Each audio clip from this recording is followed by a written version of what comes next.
Olá, galera do YouTube, nós e vós contando histórias. Eu estou aqui para mostrar para vocês um vídeo do meu pai, também daquele período meu de faculdade, né? Mais um daqueles de entrevista que eu fiz, que era para um trabalho meu, e onde ele fala um pouco sobre a igreja, né?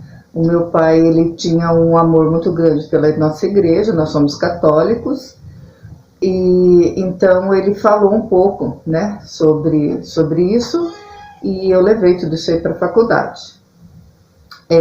Hoje é um dia, assim, triste para nós. Hoje é aniversário de morte dele, fazem 11 anos que meu pai morreu. Tá? Vocês, o caderno dele do seminário, tá? Então, esse caderno tinha algumas poesias. Vou ler um pedacinho de uma aqui para vocês. Vós, ó Deus, que podeis tudo, concede-me por piedade que este aroma de inocência me acompanhe por toda a idade. É um fragmento de um poema dele aqui, existem vários, mas eu queria falar mais, porque no momento que ele estava no seminário, eles não podiam escrever coisas, fatos da casa, da família deles, não podiam. Né? Era proibido qualquer anotação referente à família, tá? Ele contava para nós. Então teve um momento da vida dele que ele tinha, até naquele primeiro vídeo que eu mostrei, que tem a foto da nossa, né, da família dele, com o pai dele e tal. Então ele tinha a única irmã dele, a tia Iria.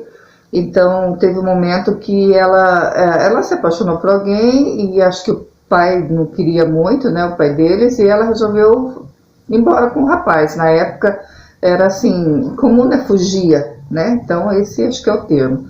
Então ela foi embora com esse rapaz e fez a vida dela, enfim, né. Só que na noite que ela ia fugir, ele disse que na casa eles estavam assim, o clima estava muito diferente, né. E existia uma cunhada dele que ela era bastante mística, né? Então ela tinha esse lado bem aflorado. Então nessa noite, essa cunhada dele começou a falar que em volta da casa existiam muitos espíritos que queriam fazer mal para eles. Ele ficou assustado e com medo, porque a cunhada dele, assim, com uma outra voz, uma voz de homem, masculina, né? E começou a falar com um português extremamente correto, sendo que ela nunca tinha estudado, ela era analfabeta e tal. Então isso foi uma coisa assim que marcou muito. Então ele quis até registrar essa noite, né, no caderno dele, mas é claro que ele não poderia colocar ali como se fosse algo que porque os padres olhavam os cadernos, eles iam perceber que ele estava registrando algo da casa e não podia. Então ele fez esse registro que eu vou ler para vocês. Dia 12 de janeiro de 1943. Foi a triste partida da minha irmã. Eram 8:30 da noite, quando aquela sombra nas sombras da noite fugiu. Gritos e prantos, vertigem na Lupércia. Lupércia era a cunhada dele, tá? E aí quando ela mudou a voz e tal. O papai ainda não estava a parte do fato. Só veio a saber no outro dia, pelas 9 horas da manhã, dia 13 de janeiro de 43. Então, ele quis fazer essa anotação, como ele não podia, então ele colocou aqui como fosse um poema, ó, ele escreveu José de Alencar, né? Então, aqui, ó, ele pôs a escrita dele, né? E aí ele pôs o nome José de Alencar, para que se os padres olhassem, eles iam imaginar que ele estava aqui escrevendo uma parte de um poema, de uma história, né? Então, isso foi um fato que marcou muito a vida dele, porque a cunhada dele, Lupércia, como eu havia dito, ela era analfabeta, ela falava corretamente, né, assim, enfim.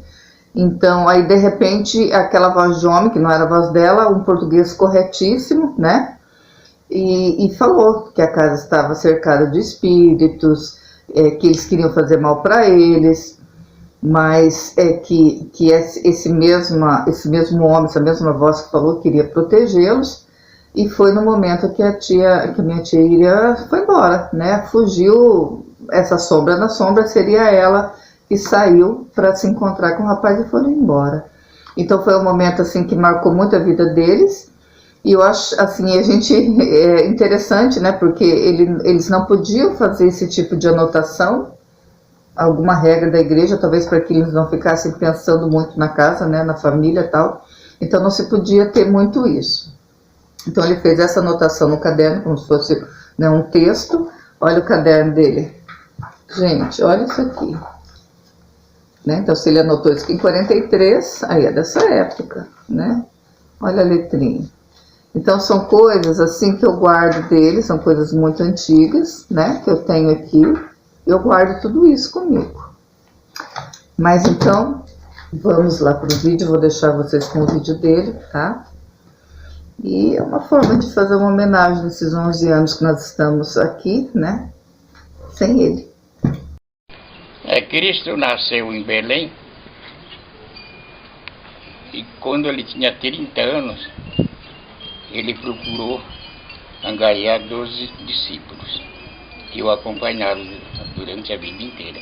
Nesses 12, ele instituiu Pedro como chefe. E ele falou para Pedro, Pedro, você é Pedro e sobre esta pedra edificarei a minha igreja. E as portas do inferno não prevalecerão contra elas. E ele falou em latim, talvez, Petrus, duas pedras, superancam Petro, edificabo ecclesiam meo, et portas inferi, não prevalemos a diversas eias. E ali andaram Palestina, Galileia, pregando, Cristo pregando, e os apóstolos juntos. E ele foi bastante perseguido, que no fim acabaram capturando e pregando numa cruz. E ele na cruz ele falava, Pai, perdoai-lhes, porque eles não sabem o que fazem. E no outro momento ele fala, Pai, por que me desamparaste? Ele se viu desamparado naquele momento, né? E quando chegou no momento que ele morreu, ele exclamou, Eli, Eli, lama sabachthani, meu pai, por que me desamparaste? E ele morreu, daí ele deixou a igreja cristã formada, a igreja católica hoje, né? E São Pedro, o primeiro bispo, o primeiro papa. E até o século IX, o papa, ele era eleito pelos fiéis e algum padre que tinha ali na região em Roma, né? Porque no começo da cristandade eles viviam fugidos, com medo de perseguição, que era muito perseguido. E dali para cá, a igreja, ela nos conventos se assinava concreto com contrato, fazia casamento, tudo na igreja. E punia aqueles que faziam, os heréticos, os que não acreditavam na doutrina da igreja, né?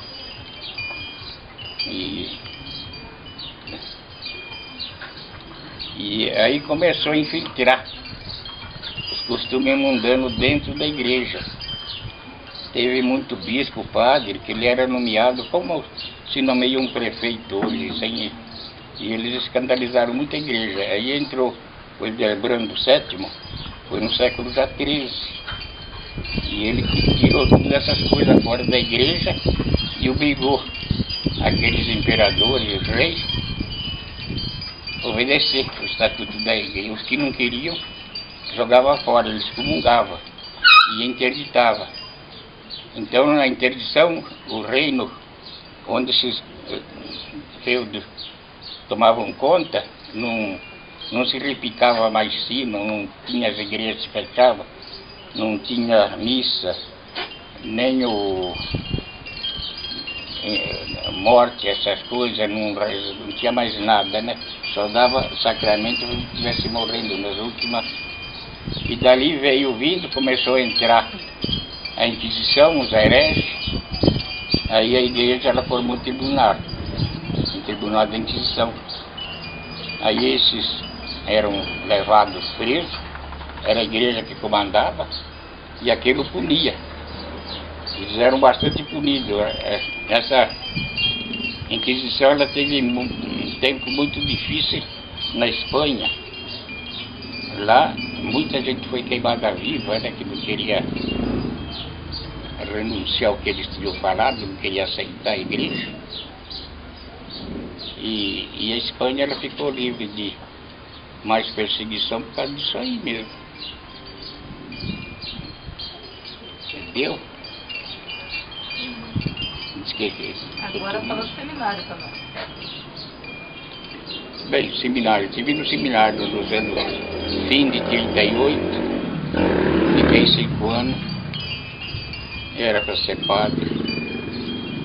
Lá estudava o latim, o francês, o grego. E essa outra matéria comum, né? Mas chegou num momento que para mim não deu mais, eu saí do seminário, fui embora e estou aqui até hoje.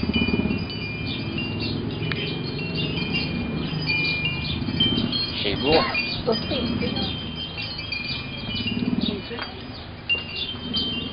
Deu os 10? Eu acho assim que a Cid poderia ficar perto.